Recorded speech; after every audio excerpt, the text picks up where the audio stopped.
All right, let's dive right into a really tough topic. We're going to tackle a question that's honestly baffled experts for decades. With everything we know about medicine and psychology, why is it still so incredibly hard to predict who is at risk of suicide? You know, it all seems to start with a really clear, powerful statistic. Study after study shows that about 90% of people who die by suicide have a diagnosed psychiatric illness. A huge number.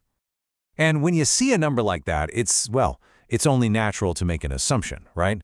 If there's such a strong link to mental health, you'd think we'd be able to figure out who's most at risk. It just seems logical. But here's the thing. What if that logical assumption is actually wrong? What if the real answer isn't that simple at all? What if the path is way more complex and way more individual than we've ever really understood? And this is where we get to what's known as the prediction paradox. And it's exactly what it sounds like. There's this huge, gaping chasm between how badly we need to predict suicide and how bad we are at actually doing it. And I mean, just look at these numbers. They really lay out the problem in stark terms. One massive study found that when clinicians do a risk assessment, they fail to identify 44% of people who later die by suicide, almost half.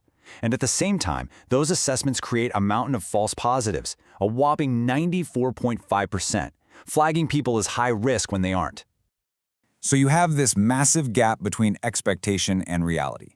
The hope, the expectation, is that we can sort people into neat little risk categories, low, medium, high, and then we know exactly what to do. But the reality? We miss a huge number of cases, and we end up overwhelming the system with false positives. It's just not working. So the big question is, why? Why are even our best, most established methods falling so short?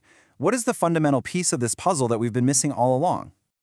Well, the answer, it turns out, lies in an idea that's totally changing how we look at suicide risk. It's a simple concept, but it's incredibly profound. Everyone's path is different. The scientific term for this is heterogeneity. It's a big word, but all it really means is diversity.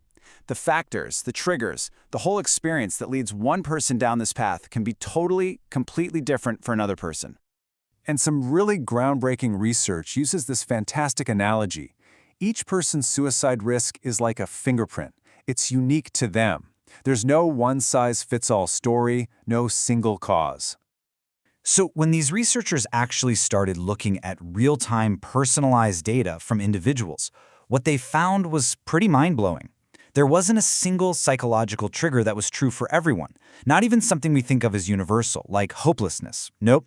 Each person had their own unique cocktail of risk factors, and all that gets completely lost, just washed out, when you only look at big group-level data. Okay, so if everyone's path is unique, how does that actually change our approach? Well, it's led to much better frameworks for understanding how suicide risk develops in the first place.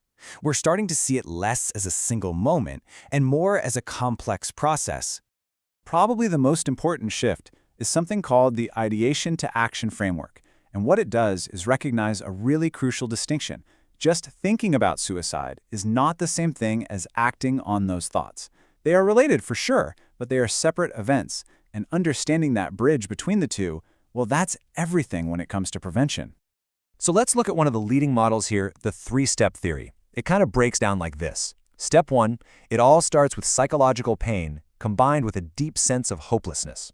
Step 2, those feelings can then get connected to suicidal thoughts, especially when someone also feels really disconnected or like they're a burden on others. But, and this is the key, step 3, the jump from thought to action only happens when a person develops the capacity to do it, when they overcome that fundamental, built-in fear of death and pain. All right, so armed with this much deeper, more personal understanding, how is the whole field of suicide prevention actually changing?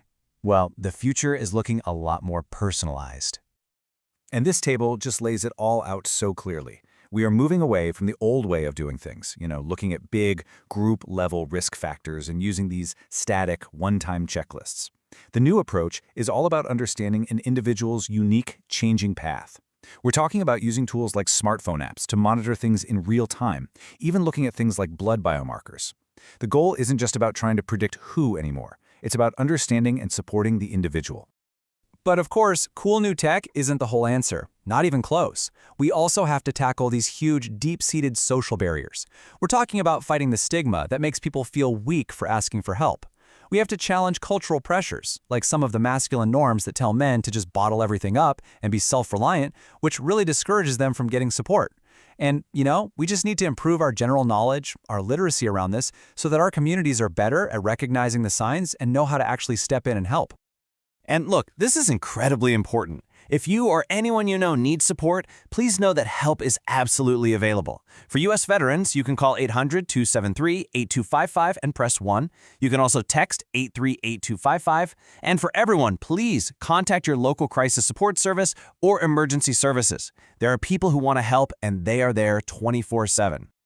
So let's end on this thought. If we now accept that a person's risk is as unique as their fingerprint, what's our biggest challenge moving forward? It's got to be this.